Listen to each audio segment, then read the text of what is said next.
Good day to everyone. It's time for me to record a speaking practice video. Um, I think I haven't been doing it for quite a while. I thought that I will be able to keep recording practice videos daily. Actually, yes, but right now, um, I can do it, yes. I can force myself to do it every day, but I don't think it would be a productive approach. It wouldn't be a smart approach because I will only exhaust myself if I will force myself in speaking practice videos on a daily basis. Why? Because accept or save learning English, I also have to do through the animation learning exercising. Sometimes I have household things that needs to be fixed. Sometimes I'm just very tired to do at least something. So so that's why forcing myself into everyday speaking practice video would be of course um, would be of course very disciplined and strong decision, I could say, but not very smart, yes. Even if I will have all evenings free for free and I will have time for speaking practice videos, I save speaking, I also have practice writing, reading, and listening. So basically, if I put all days in speaking, I would simply I wouldn't simply have time for writing practice and probably even reading practice. However, now I managed to put a reading practice on a daily basis. Yes, because it's much more easier to read when you're already in a bed. Just take your favorite book and start reading. It's much more easier than sitting at the computer after a whole day of sitting at the computer, yeah, and do the speaking practice. Reading is much more easier, much more not easier in the meaning of complexity, but easier in a sense of doing it. Yes, in a process. What I've been talking about? I've been talking about that I thought a little, considered different options and decided to put three speaking practice videos in a week. I mean, for a whole week, I will have 3 days for a speaking practice and 2 days for a writing practice at the evening. And with this approach, according to this plan or schedule, I would be able to do speaking, do writing, and we'll have time and we'll also have time for a evening rest before going to sleep. So I will try this approach: three speaking videos in a week and 2 days for writing practice. Listening practice I do daily, constantly while watching something. It doesn't need to be planned or put as a task. I'm already doing it. And also the same reading practice. I also do it every evening just by reading my favorite book. So only writing practice and speaking practice remains. And I've already planned how to execute it properly. Now it's just time to sit and do what you plan to do. Yeah, just practice. And that's why actually now I'm recording this speaking practice video. Today I'm gonna practice speaking. Tomorrow I'm gonna practice writing. So now it's time for the speaking. And this is the first video in this week. I'm recording it at I'm recording it on Tuesday. It means that Wednesday will be writing practice, Thursday will be speaking practice, Friday will be writing practice, and I think at the morning in the morning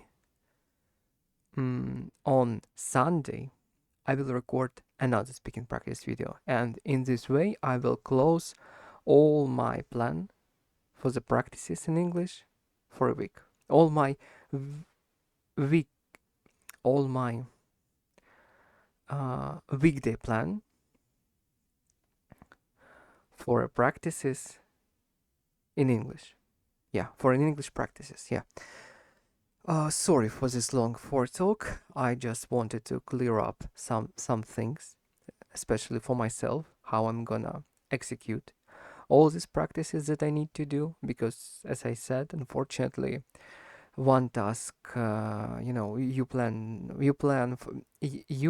planned, for example, 4 hours for one task, but this task took you 6 hours or even 2 days, and that's why you can't move strictly according to the plan. There is always some changes. There is always some time shifts. So you need always adapt your schedule to put all your things that you want to do in order to get all things that you want to do done. Yeah. Good. Good. So let's start answering the questions from ChatGPT and actually practice speaking. Without further ado, the question number 1. To what extent do you think people shape their environment rather than being shaped by it? Interesting question. Of course, the influence of the environment much more potent than the influence of a one person in the environment. Because very easy example, if there is 10 people in the room and only one didn't smoke, it would be very hard for the one person to change other 10 people's. It's possible, but it would be a very hard job for the one person to change the habit of other 9 people left. But if the 9 people in the room didn't smoke and only the one person is smoking and probably hesitating, it would be much more easier for this person to quit this habit, and it much more easier for the 9 people to persuade one person, yes, to quit something. This is how it works. Yes, we are humans, we are social animals, and the quantity actually matters in in a social environment situations. So that is my answer. One person could shape the environment, but it would be much more harder than for a bigger part of the environment to shape. It would be much more harder than for the environment to shape one person. Yeah, that's how it is. The next question: why do some societies value stability more than change? What societies? Yes, I think every smart, adequate, and at least educated human with normal, regular, adequate virtues and values would understand that stability is a very important thing, and if change needs to be made, only in order to improve things, only in order to make things better. Sometimes not even for themselves, but for themselves and for the environment. Yes, for the other people around.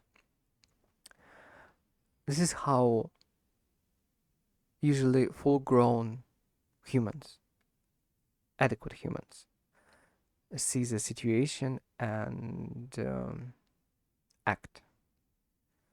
I don't understand question fully. Why do some societies value stability more than change? What societies? Probably there is some societies like, I don't know, outdated, very rigid, with a lot of flaws, with a lot of wickedness is them, like we know. Some states in our worlds, in our world, some countries very wicked, with a very wicked political regime that suppress people, that keep things outdated, that simply regimes that simply cut off the progress in order for in order to bring comfort to the lesser amount of people. And in these types of societies, changes are changes in these types of society, in these types of conservated, no, in this type of can't preserved, outdated societies, regimes, changes means threat. Changes mean threat. Changes means the destroying of the regime. Yes, the depriving, the depriving was political. Um, yes, 1 minute. I need to construct it properly. 1 minute. I need to Google word that I want to use.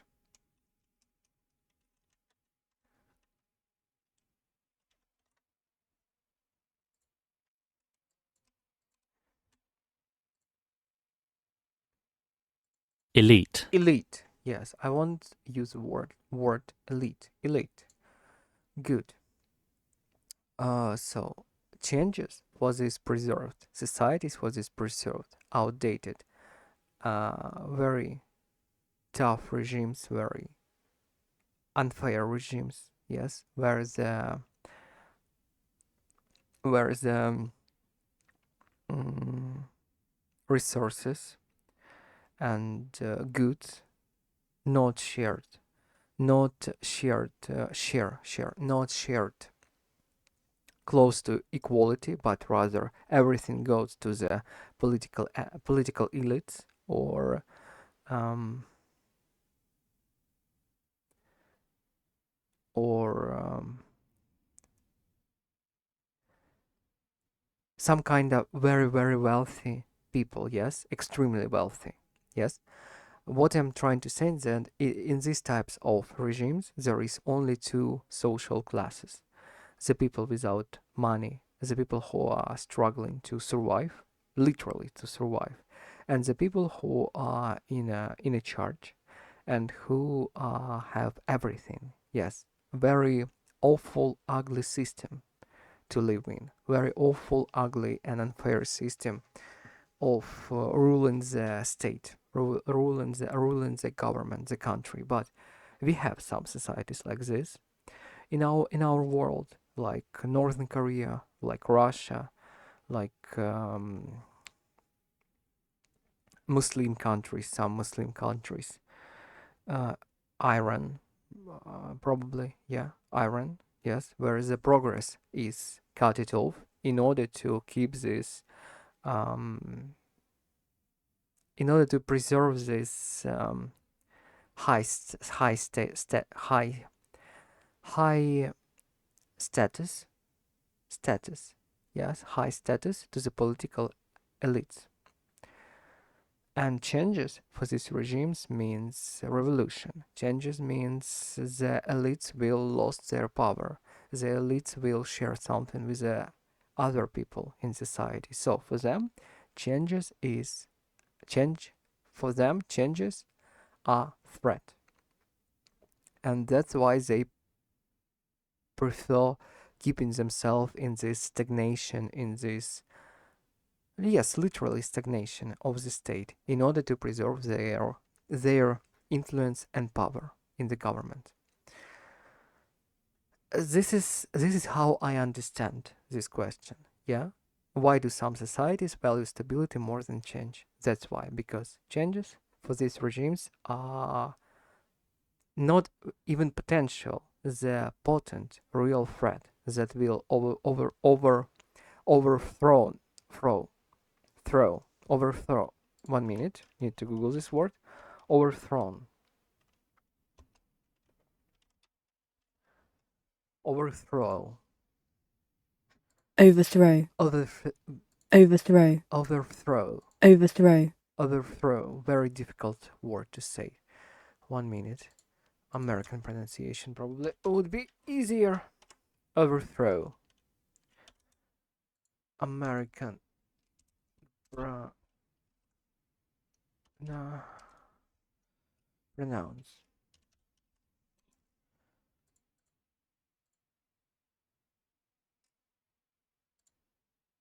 Overthrow. Let's listen.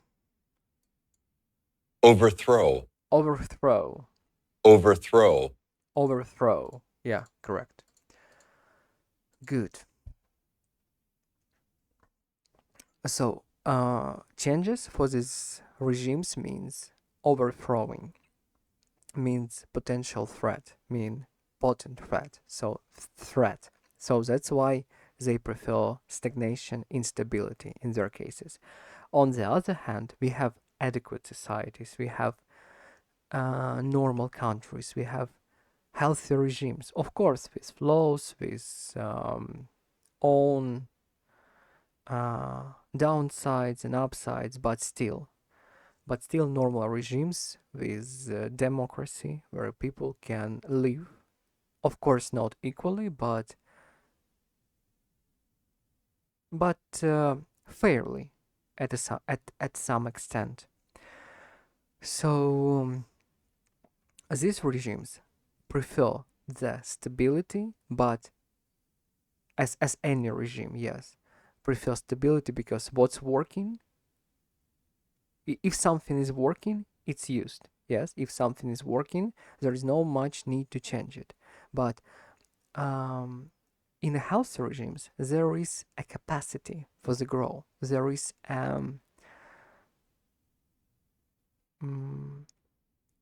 there is a freedom. Yes, if you want to change something, you can try. Probably you will find other people who agree with you, and you will create a group of people who want to change something. Yes, and probably after a couple of years of working in this direction, you will change something significantly. But this change needs to be done in a better way, yes, to improve something. So the same as my answer is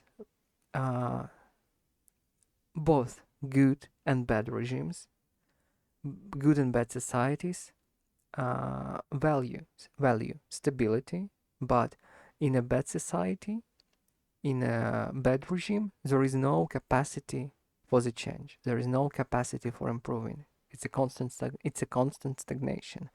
In an adequate regime, in an adequate society, normal society, nowadays society, there is also stability and stability values very much and protects very much, but there is a capacity for the growth. People have a change to change something, yes, and that's why the first type of regime, the democracy, the regime with freedom, balanced, flawed sometimes, not always just, but fair sufficiently, always improve itself, because if there is growth, if there is capacity for change, if there is capacity for the growth, there will be progress, there will be improving, there there there wouldn't be any stagnation. And this is my answer, at least how I understand this question. The question number 3: do you believe that progress always leads to greater happiness? Why or why not? I think progress always leads to plain happiness, not great, uh, not great happiness, yes, not amazingly, unspeakably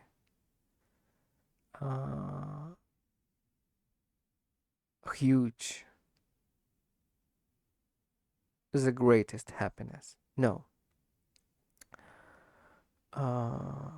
Progress leads to plain happiness. Yes, just like that. You wanted to achieve something, you move towards this way, you get results, you get progress, you feel yourself happy because the things what you've done actually actually gave you feedback that that everything is working. Yes, your efforts paid off.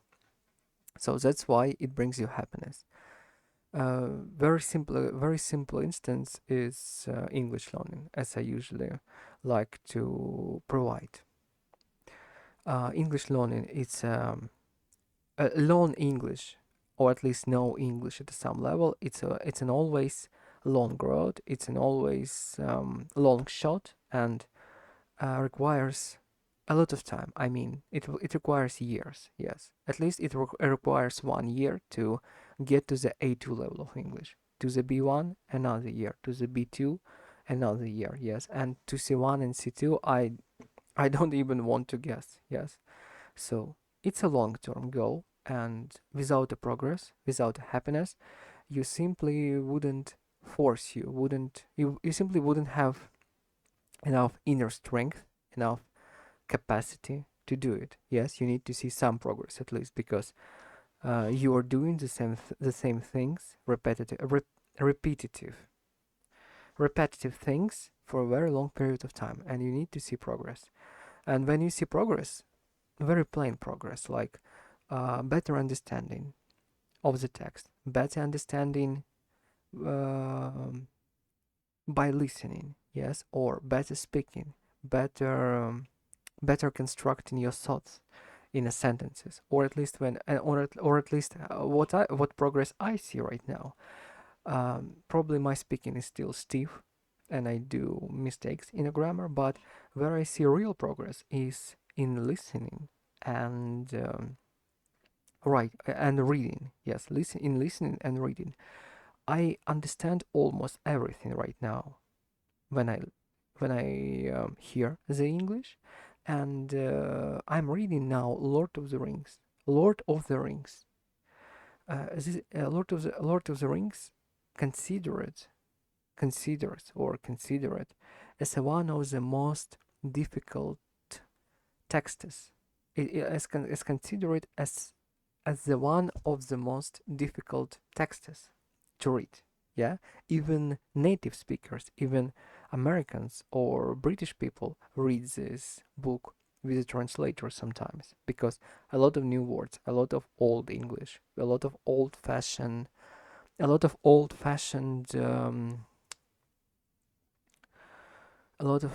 old-fashioned expressions, yes, that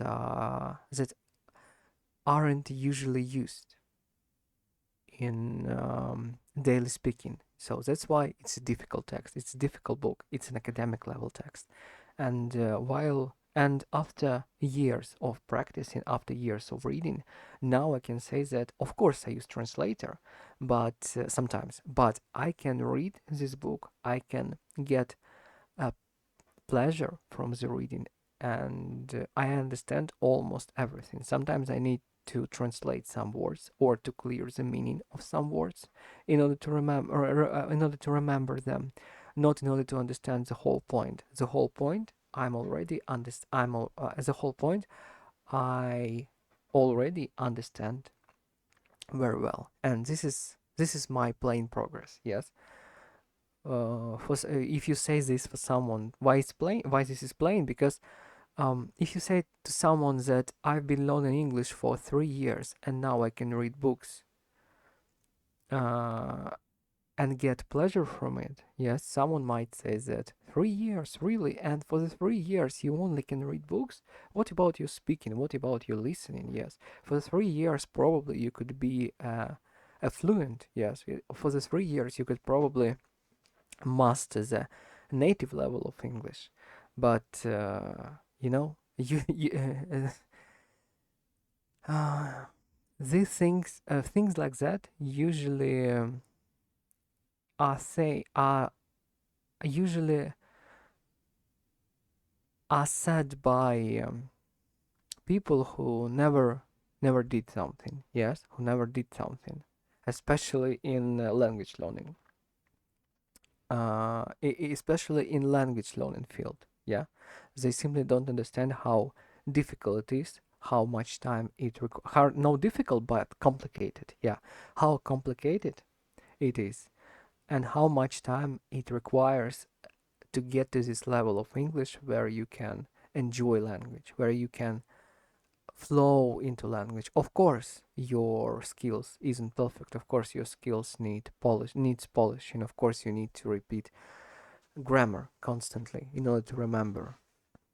But you can get pleasure from using language. You can enjoy the language, and you can live and interact with an English-speaking society, and that's what's plain result means. That it's nothing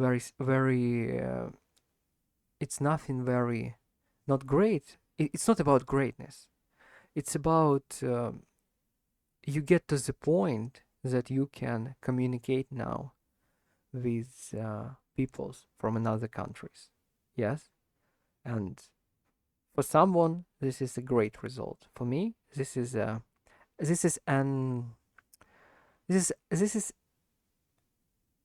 an expectable result because I expected from myself that I expected of myself that after years of practicing in English, I will be able to communicate with other people. I will be able to communicate, interact in this language. I will be able to use this language. And for me, this is a plain result. For me, the great result will be when I'll achieve C1 or C2 level of English, or even become native. Yes, in speaking, of course. In this case, it would be very great result. Right now, this is a sufficient result to be in an English-speaking society, in an English-speaking field. Yeah. Environment. Yes, environment. Let's put it in that way. It's this progress and results sufficient enough to be in an English-speaking environment, understand everything, interact, and be able to express your thoughts clearly. But it's not about fluency yet. It's about efficiency and sufficiency right now. Okay, what what was the question? I really moved astray a lot in this answer. Do you believe that progress always leads to a greater happiness? Why or why not? Yes, as I said, progress lead to result. Result lead to happiness. No, not happiness, but progress leads to results, to grow, to results, to improvement. Improvement leads to fulfillment. Fulfillment is a part of a happiness. Yes, if you fulfilled, you're usually happy. So that is my answer. The question number 4. How might the definition of success change in the next few decades? How might the definition of success change in the new... Sorry. Again, how might the definition of success change in the next few decades? Decades. How might the definition of success change in the new few decades? In the next few decades. Yes. How might the definition of success change in the next few decades? I don't know. I really don't know because I think the definition of success is individual. For me, it's individual mostly. Individual, correct? Pronunciation, let's check.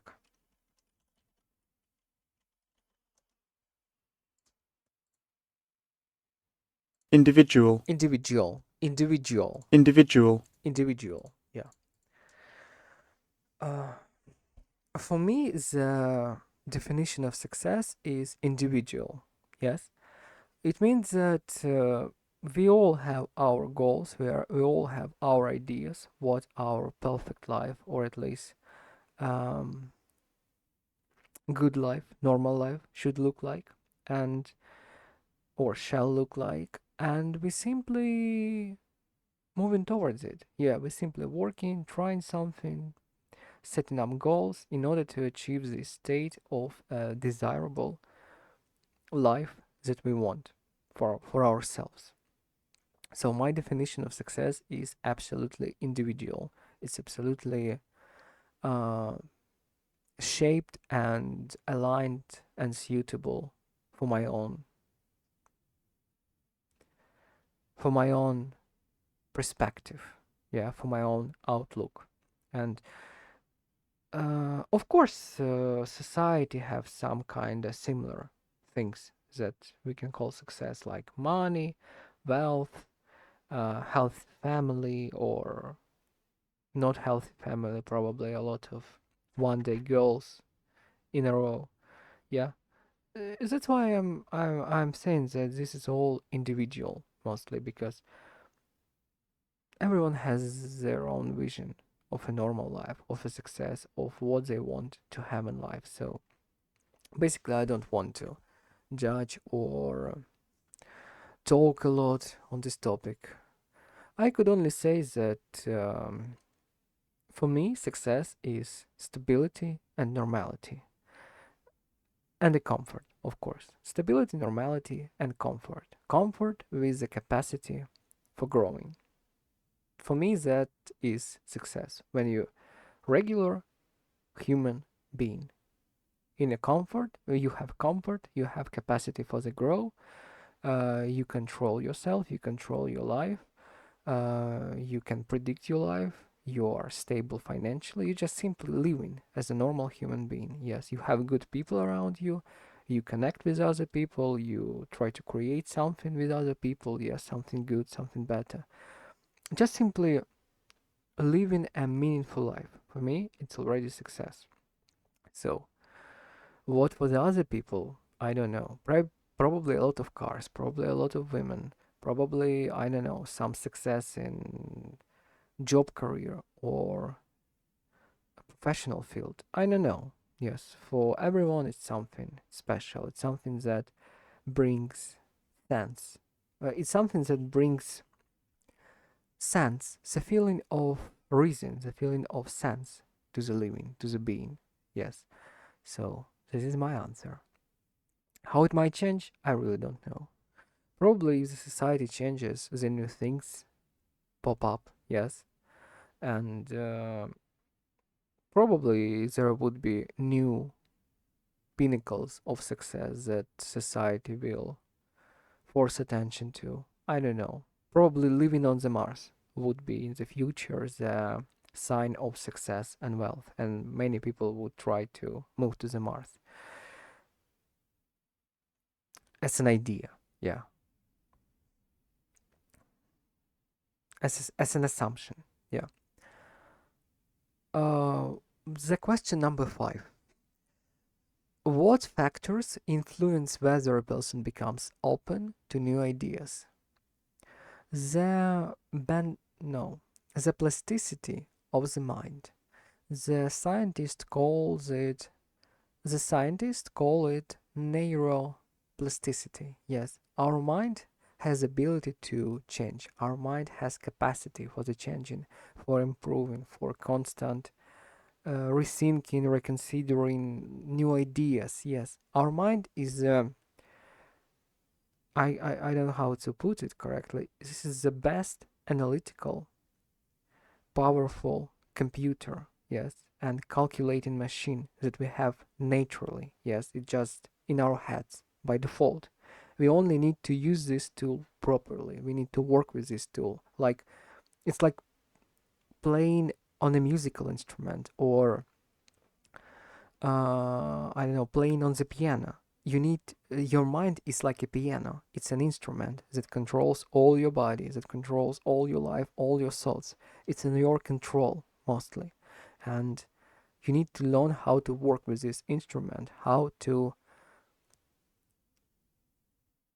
improve it, how to work with it, how to react on different things. Yeah, basically, as I said, your mind, you can compare your mind to a musical instrument. You need skills, you need good adjustment of this instrument, and you can use it. I don't know. You can use it and create very significant things, very potent ideas. You can You can everything, mostly, thanks to your mind. Your mind is what differs you from the other animals. Yes, what gives you the edge, what gives you the opportunity to create what humanity already created, and to create what humanity now is trying to create. So, um, simple as that. You already have natural capacity for the grow. You have mind. Yes, you have tool. You just need to be keen on studying and using this tool in order to be uh, open to new ideas. If we put it in that plain way, of course, your mind have much more capacity, much more abilities and capabilities. Mm, but simple as that. You need to understand your mind. You need to work with your mind. You need to always practice. Yes, always practice, always work, always enhance your ability to use your mind. And it will make you very, very, very open to new ideas. At least you will be able to put this idea in consideration, analyze this idea, understand pros and cons, understand downside and upsides, and give them critical, logical, structured feedback, or not feedback, but rather conclusion of the idea. Yeah, this is how actually humanity and society evolve through debate, through different ideas. Yeah, through debate, through looking for different ideas, for finding the proper ideas, proper rules, things like that. Yeah. As the same in the science, yes, you find out something, you need to test it, and then give a conclusion about it. Yeah, make an experiment. Yes, make an experiment, and the same, and it's all thanks to our mind. Yes, I think I explained what I wanted to say. I think I explained the point. What factors influence whether the person becomes open to new ideas? The ability to work with the mind, to understand the potential of this tool and work with it constantly. That gives only that one factor, understanding your mind and working with your mind, gives the person uh, capacity to be open to new ideas, discuss them, study them, and give the conclusions with pros and cons, downsides and upsides of the idea. The next question. Do you think public opinion is easily influenced by what? By media narratives? Do you think public opinion is easily influenced by media narratives? Media, correct? Social media. Yeah. Do you think public opinion is easily influenced by media narratives? I think yes. Media narratives or media itself, it's a very strong tool to influence and even manipulate minds. Um, what what example to give? For example, we all knew very good, not very good, but we all know very infamous word like propaganda. Yeah, the very infamous, very well known um, word as propaganda. Propaganda influence minds. Propaganda change opinions. Propaganda builds pre pre pre, what is it? Prejustice. 1 minute. Uh, Prejudiced. 1 minute. I need to find out this word. I know it.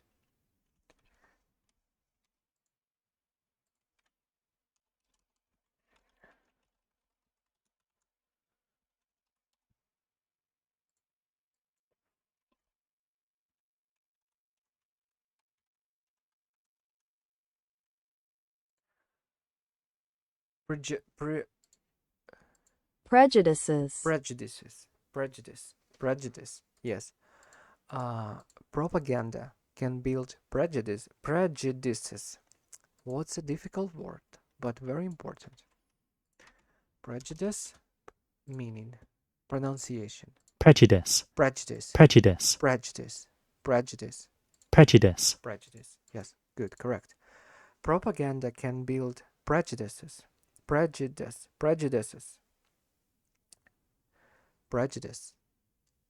Propaganda can build prejudice in a human mind, and it affects humans significantly. For example, we can take World War II, Nazi German propaganda that actually social media through newspapers, through uh, loudspeakers, through speakers, uh,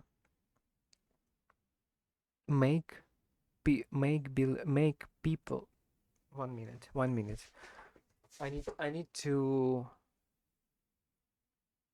I need to construct this idea properly. Propaganda in the World War II, especially Nazi propaganda, uh, thanks to the media, yes, thanks to the it's just information, yes, propaganda is just information, but this type of information forced or reshaped German society so much that it's actually created very dangerous, very, yeah, just very dangerous, uh, racist, na- Nazi, very dangerous racist Nazi society with the belief that German people are with the belief that German people are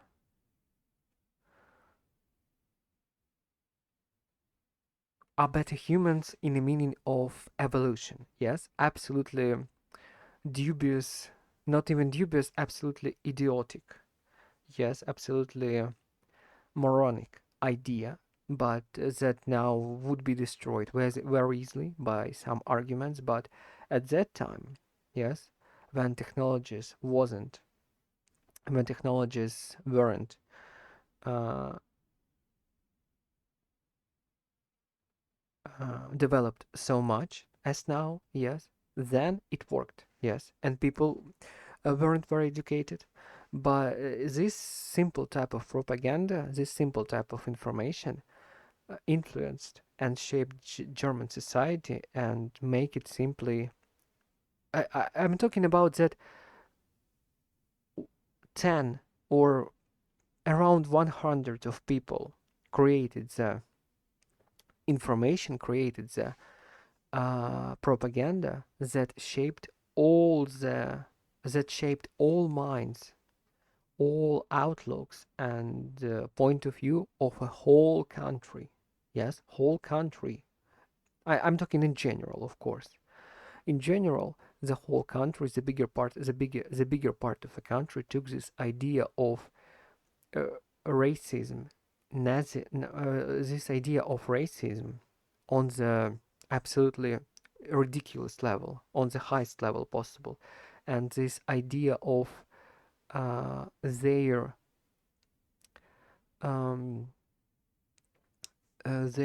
how to call it superiority by and their idea of their superiority by simply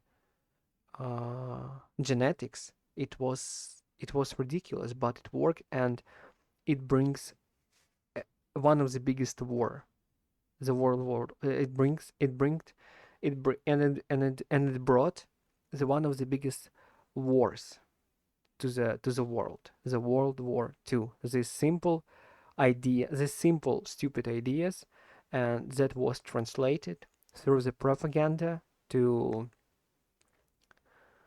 to the society.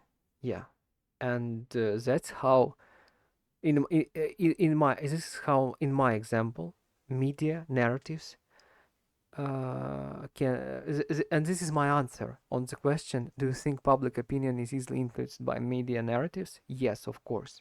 We have a lot of examples how and I gave the example from World War II about Nazi Germany, how media narratives shaped the whole country. Yes, forced the whole country to believe, tricked the whole country to believe in their superiority by genes. Yes, absolutely ridiculous and absolutely ridiculous and absolutely ridiculous and at the same time very dangerous situation. And I think nothing really changed. Yeah.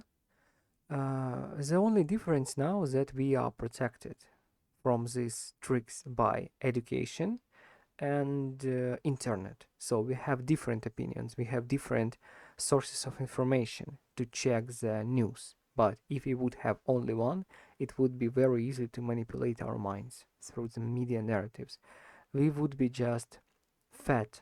We would be just fed the distorted information, and it will shape our outlook drastically. Yeah. For example, I can give an example. The Russia nowadays. Russia is the pit of propaganda. They created so much propaganda. They washed up so many minds in their country, so they still believe that America going to attack them, or that I don't know, that the Nazis still exist. I mean, in Germany, of course they exist, but not on global scale. Yeah. So this is my answer. Yes, this is my answer. That yes, media can easily, the public can be easily influenced by media narratives because, as I've given the examples of how strong media influence might be. And the second factor is that not all humans can, not all humans have capacity for the internalizing the information, for the checking the information, for um, mm, yes, for analyzing, checking, and understanding the rightness of the information, correctness of the information. Yes, not all people think about that. Not all people have the all people have the ability, but not all people do it. Yes, sometimes you heard something and you instinctively take it as a truth. Yes, uh, you don't even check it, but you somehow take it by the truth, instinctively.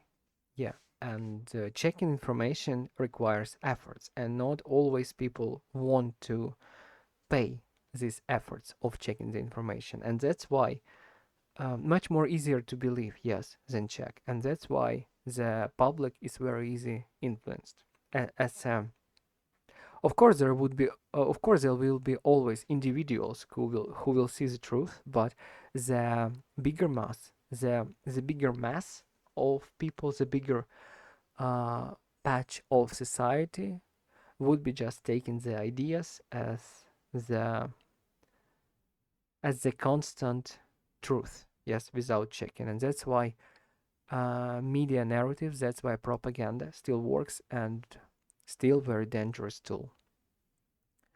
Next question. Next question. In what ways can competition be both beneficial and harmful? In what ways can competition be both beneficial and harmful? Um, Competition in the meaning of what? Sport competition, or competition in a career, competition in office, competition for the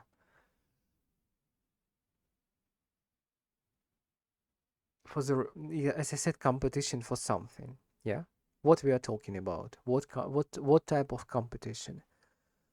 I think competition I think competition under strict rules, it's absolutely normal thing. Yes, people always compete, and in order to do it in order to do it safely, there is rules. There is other people to watch, like sport competitions.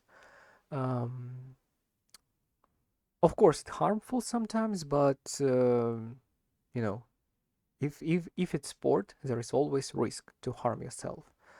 But what about benefits?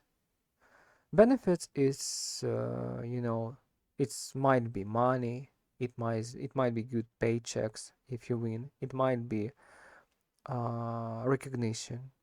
It might be popularity. Many things actually might be beneficial from competition. But this is in the case of controllable type of competitions like sport competitions or some special events where people compete with each other under strict rules.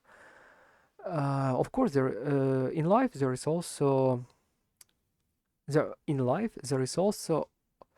uh, passive, I could say, passive competition, like you competing with your friends sometimes. You competing even with your parents. You competing, you projecting yourself on other people. You competing with them for resources, for the stability level. I don't know how to put it properly, but I think human society is built through competition, and competition is a essential part. It's an essential part uh, human of humanity. Yes, competition is an essential part. We always compete for something. We compete for women. We compete for women. Women. Woman. Women. Women compete for men. Men compete for women. Uh, everyone compete for money, for job, for social hierarchy, for everything actually. A competition is a daily process. So when it can be harmful when there is no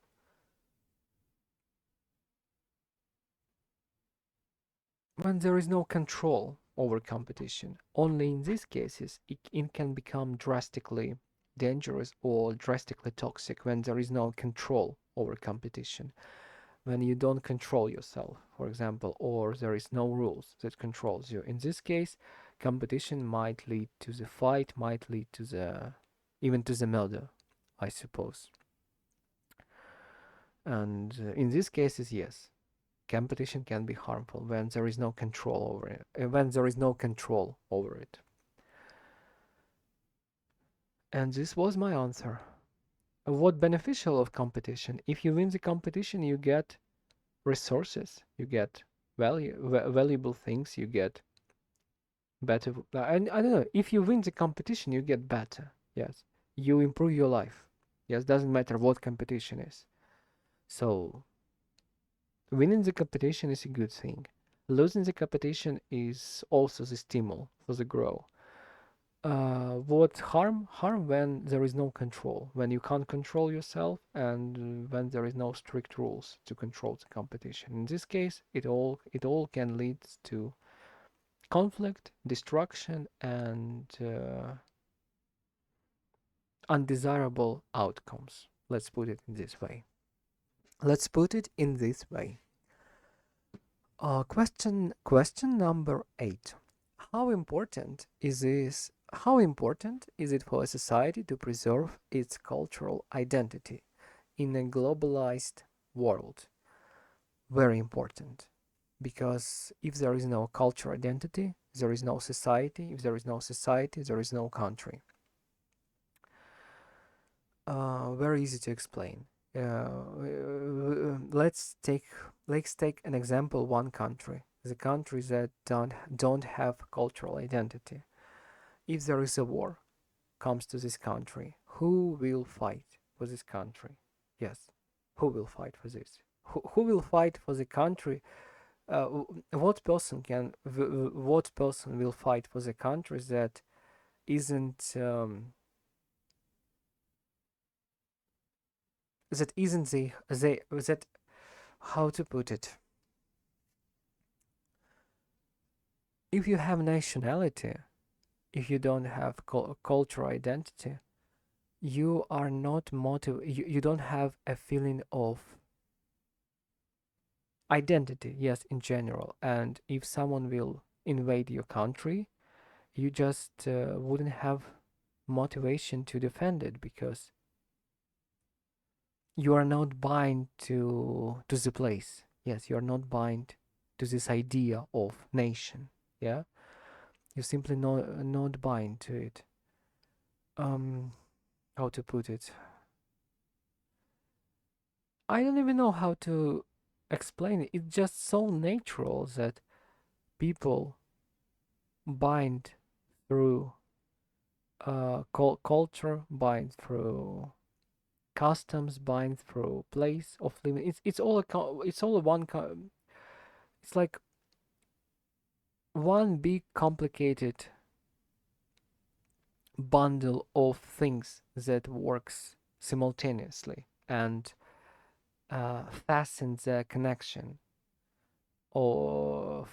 fastens the connection with the person and the society, the country, the place of living. Yeah, it's just it's so deeply rooted that it even can't be fully uh, it's so deep rooted in our psyche that it can't be fully refined.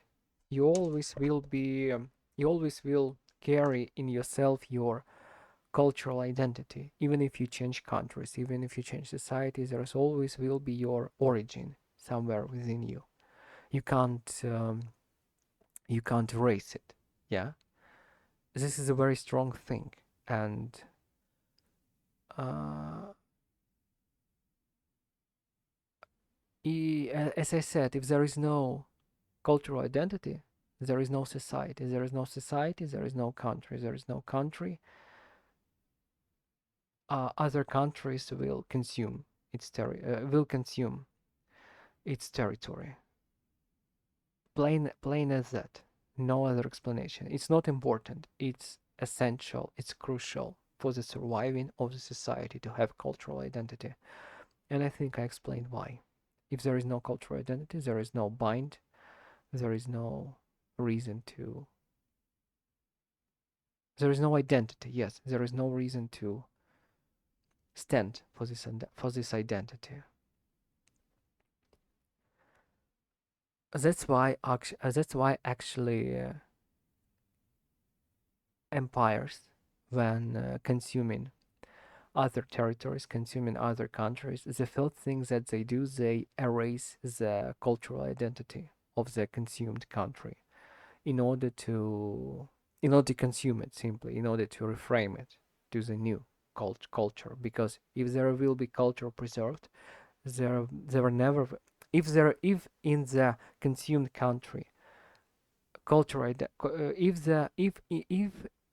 how to put it, if the one country consume another country and the cultural identity will stay untouched, this country will never merge together. There is all the conflict will be put it down for years being, but it always will bring new war because it wouldn't be merged. It wouldn't be merged fully. The people will remember, their child will remember, the cultural code will be different, and the people under oppression, the society under oppression, will always want to get rid of the oppressor and build their own place with their own cultural customs and according to their cultural identity. Yeah. So that's why the empires usually after consuming new territories, new people, usually try to distinct and erase cultural identity as much as possible. This is politics. This is this is a political control approach. It's always been like that, and that's why it's so important to preserve your cultural identity, to remind your society about your cultural identity in order to have a strong state, a strong nation, yes, a strong society. Okay. The question number 9. And before I move to the question number 9, I want drink a little water, and I will be back soon. I'm back, and I'm ready to finish last 2 questions for today. The question number 1. If people were less concerned about social status, how might society function differently? If people was less concerned about social status,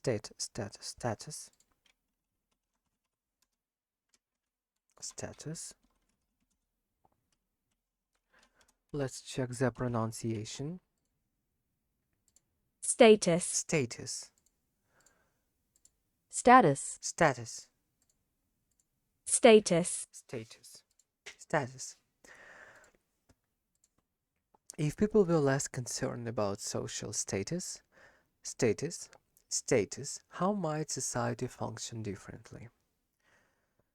Okay, if people were less concerned about social status, how might society function differently?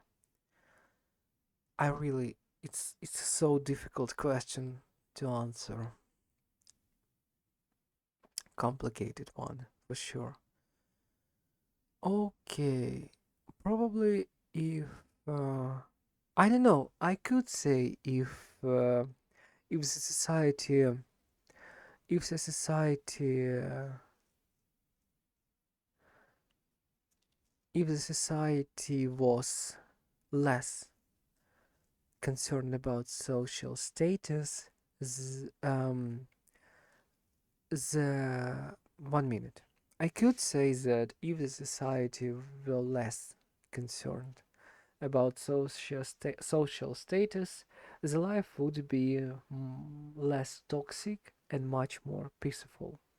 But our society, our nature, our human nature, our society construct in a way that we pursue social status. Everything in our society shared according to your social status. Yes, social status, skills, your environment. It's always connect to it. It's all connect to it. It's all depend on it. A very simple example. No, I think I got it. I got this answer incorrectly. Social status, it's like how much money you have, probably. Yes. I'm not very much concerned about social status, but I'm concerned about money. Yeah. And I think okay, let's put it in this way. If society were less concerned about social status, the life would be much more pleasant, friendly, and peaceful. Yeah. If the humans, I think it would be much more better if the humanity, well, if the humanity were concerned, if the humanity were concerned on values, on virtues, on improving themselves, yes, more than on social status, because status is just a status. Yes, other people gave you the status. Without other people, who you are, what you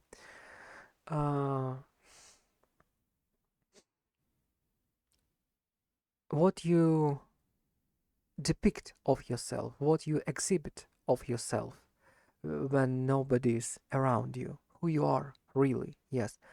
And if you are a virtuous man, if you don't need society, if you don't need the status to be good, to feel yourself happy and to do the right things, so it means that you are truly free and you are a good person in reality. Yeah, you're a good person in reality. And as I said, if the society will concern less on social status and more on self-development, virtues, and healthy values, when nobody's watching, when nobody's judging, the life would be much more pleasant, peaceful, structured, and pleasant. World would be much more pleasant to be in if the all people would um, pursue virtues, not status. This is my answer on this question.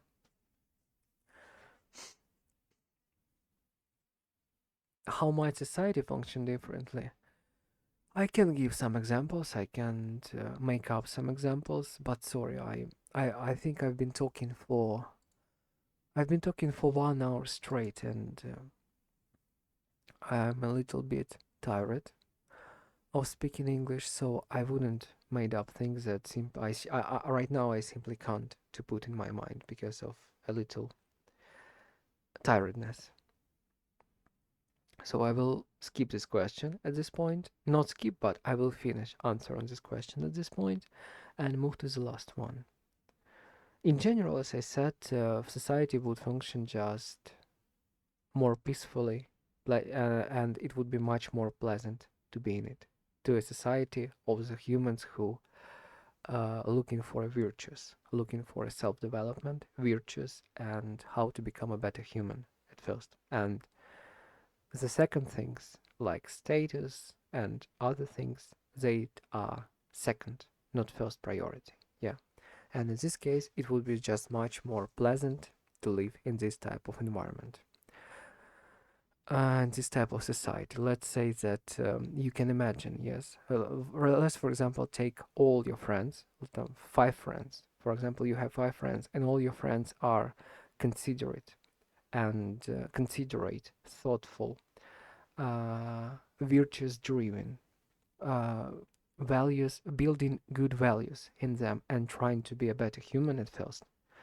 And social status the second, it would be just much more healthy, much more uh, it would be much more pleasant, much more healthy, and much more recreating to spend time with these types of friends than spending time with people who thinks only about social status and how to win the competition with other people. Yeah, usually people like that are egoist.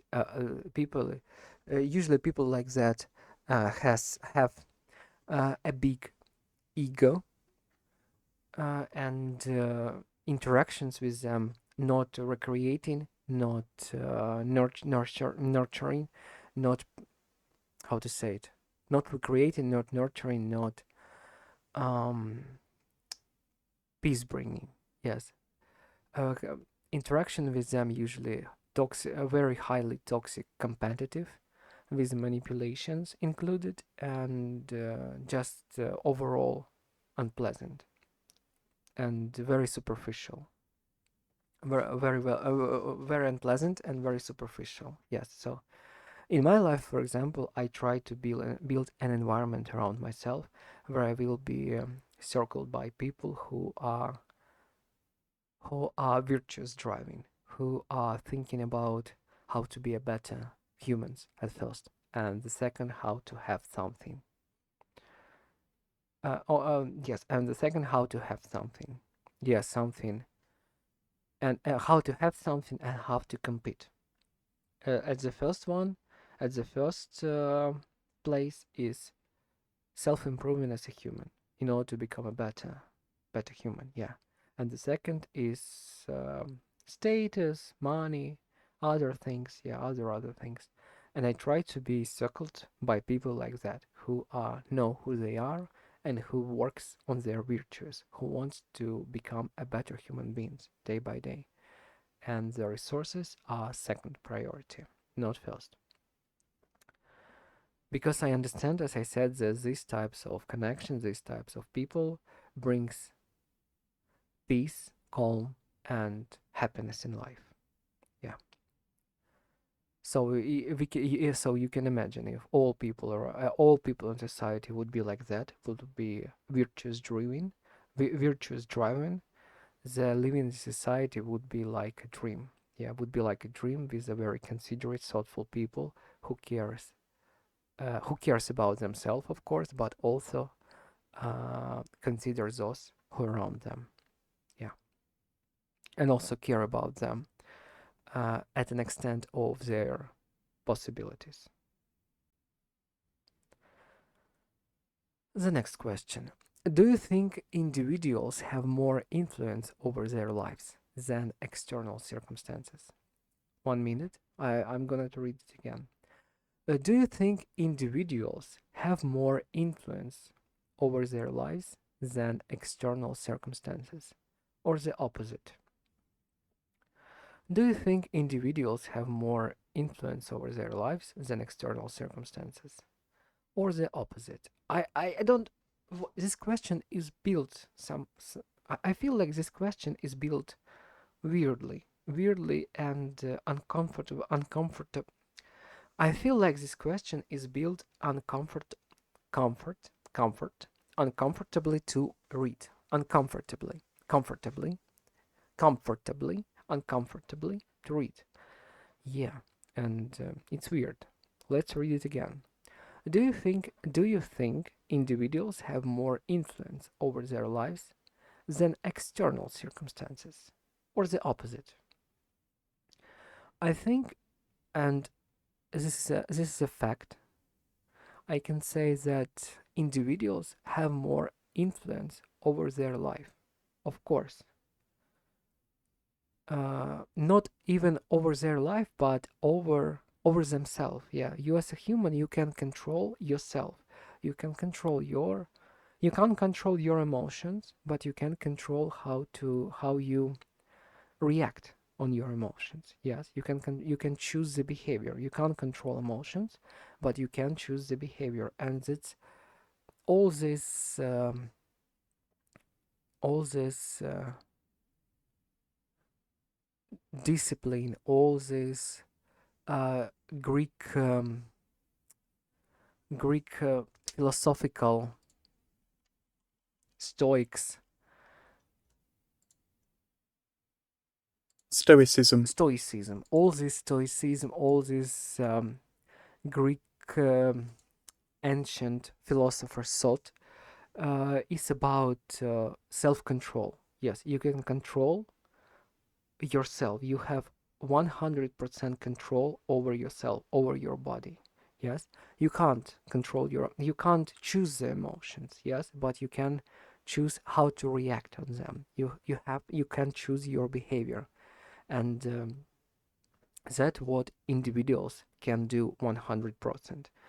As I said, you can't always choose your mood, but you can decide what to do with it. Yes, how to react on it. You can choose your behavior. Yes, you can choose how to deal with that, and that is in your control. And all stoicism, stoi, Stoicism. stoicism, all stoicism, uh, all stoicism learning is about that idea, one core idea that you have control over yourself, and you better to put yourself under your own control, or the life gonna be very hard. Life already is gonna be hard and heavy, but with self-control you have a chance to go through this life. Without self-control, you will be controlled, driven, and manipulate. You will be controlled, driven, you will be controlled, driven, and manipulated by external things, circumstances, people, accidents, etc. Yeah, that's the core idea of this Stoicism.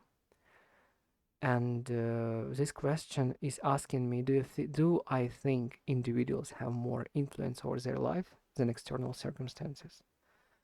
I think that I answered this question already by explaining the core idea of Stoicism, that you have full control over yourself and you better use this control. Yes, you better understand how this control works and be in control over yourself. On this depends your life. Surely, yeah, your happiness in life depends on that. Yeah, on this ability to control yourself. And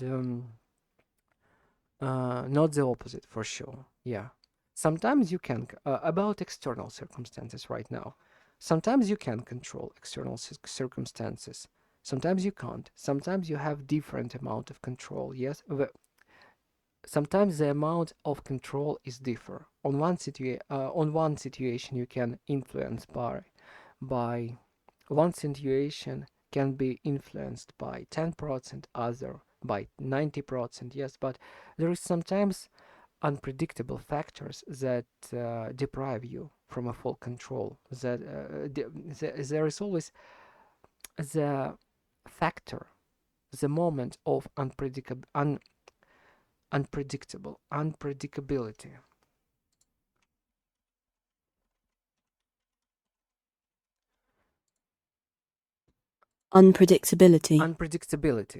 Unpredictable. Yes, there is always a moment of unpredictability that deprive you from a 100% of control over the external situation. And this is absolutely normal, yes? It just needs to be accepted. But what's important to understand that in order to influence, in order to at least control some percent of external situation, you already need to have full control over yourself. Yes, only in this case you can influence external circumstances. In other cases, when you don't have self-control, the external circumstances will influence and control you. Yes, that's very important to understand. And that's actually was my answer. Okay, good. So I've answered 10 questions. I think I suppose I'm not suppose I asked ChatGPT for C1 level of English, so it was quite challenging. I could say you heard how difficult it was for me to speak, to give answers on these deep questions, the questions that requires a lot of thinking before talking. Yeah, but I've managed, not perfectly, not even probably not very good, not very grammatically correct, but I've managed to do it. I explained my thoughts, and I think I can consider it as a little win. Of course, not perfect result, but still result. Okay, yeah. I understand that I need to work on my pronunciation. I need to warm up. I need to warm up my vocabulary more, yes, and I need to execute this type of practicing more often. This type of practice more often, yes. And as I said, as I've decided already, three videos in a 1 week. Yeah, it will help me to warm up and to train my vocabulary, my mouth, my pronunciation, yes, to pronounce proper English sounds, yes, to my mind to build sentences, yes, to construct the opinion, yes, and to provide it correctly, sufficiently. And what else? Probably it's all, yes. I think speaking practice trains your physical abilities to talk. I mean, your abilities to execute English words physically, yeah, through your mouth. It trains your vocabulary because you are looking for new words. You are trying to bring up old memories, old words that you might forgotten. And also you train, and also it trains your ability to construct to construct thoughts into ideas and express ideas through your mouth. Yeah, I could say that when I'm doing speaking practice, I'm thinking in English. Yeah, I can approve. I can not yes, I can approve it. That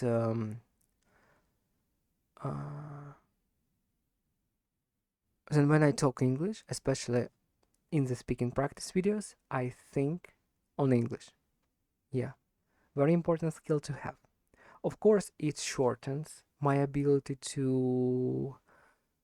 I think it shortens a little bit my ability to consider things, my ability to analyze things, because vocabulary is shorter, language is foreign, vocabulary is shorter, and you always need to, besides thinking about the idea what you are debating about, you also need simultaneously think about language, think about words, vocabulary, what's the proper grammar and structure to use. So it's a double work. Yes, that's why it's hard. You lift not only 20 kilos of thinking, yeah, of thinking about idea, of considering the idea. You're also lifting additional 20 kilos of speaking in a foreign language, yeah, of doing all this stuff in a foreign language with the new words for your not new words, but yeah, you get what I'm trying to say. What I'm trying to say, if you talk in your native language, you do only 20 kilos. Yes, 20 imaginary. You do only 20 imaginary kilos of lift. Yes, of considering what you want to say, of thinking about the idea. If you do this process in a foreign language for you, you also do additional 20 kilos to this weight. Yes, in a sum you have 40 kilos. Yes, because as I said, you besides thinking about the idea, besides debating about the idea, you also your mind also working in a foreign language. Yes, it also looking for words. You always checking your vocabulary. You checking what are you trying to say. You are trying to build a proper sentence grammatically. Yes, so that's why it feels heavier than just talking. Yeah, just thinking about the idea in your native language. And that's why it requires twice efforts, and that's why it requires double effort, and double efforts consume double energy. Yes, and that's why after an hour of speaking I've been quite exhausted, so I even took a little break before I ended this speaking practice video. Yes. So I think this is all for today. Thank you for watching, and see you in the next speaking practice video. I wish you results. I wish you consistency, because as I learned as I learned for myself that practice brings you results, but consistency brings you progress. Yes, and if I want progress, I need to put this speaking practice on a repetitive, how to put it, I need to put this speaking practice on a repetitive doing. Yes, on a repetitive doing. Not once in a week, not once in a 2 week, but 3 times in a week. I think this will be quite sufficient for developing. I think it would be quite sufficient for developing the strong, close to fluent, probably not very close to fluent, but strong and efficient B2 level of English. Absolutely capable of communicating with native speakers, but of course with flowed pronunciation and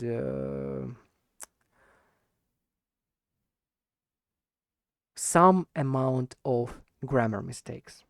Yeah. And probably the speaking in this way would be less, how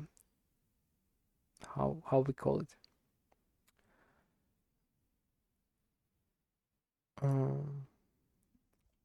stylistically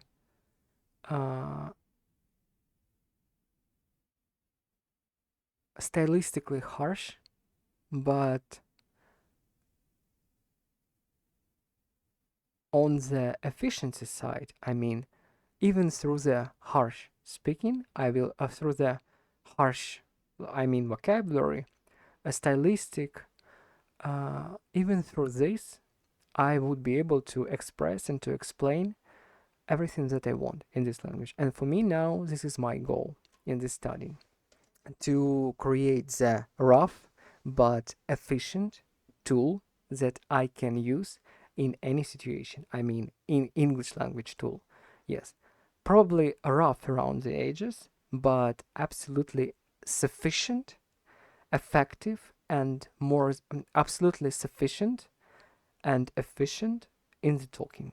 Yeah, rough tool, but absolutely yes, rough tool, but tool that can complete the task fully. Yes, a rough tool, but this rough tool can sufficiently complete the task. Yeah, this is my goal right now for the language. And I think in the near future, probably after a year, when I get to a new job, when I will get more money, better salary, I will be able to invest money in an English teachers. I will be able to invest money for English teachers, and then I will start thinking about refining my language, about C1 level of English. Yes, but right now when I'm studying by myself, my goal is to create a sufficient tool, not very beautiful, not perfect, not finesse, but sufficient enough to get the task done. Yes. So thank you for watching this video again, and see you in the next. Goodbye for today. See you.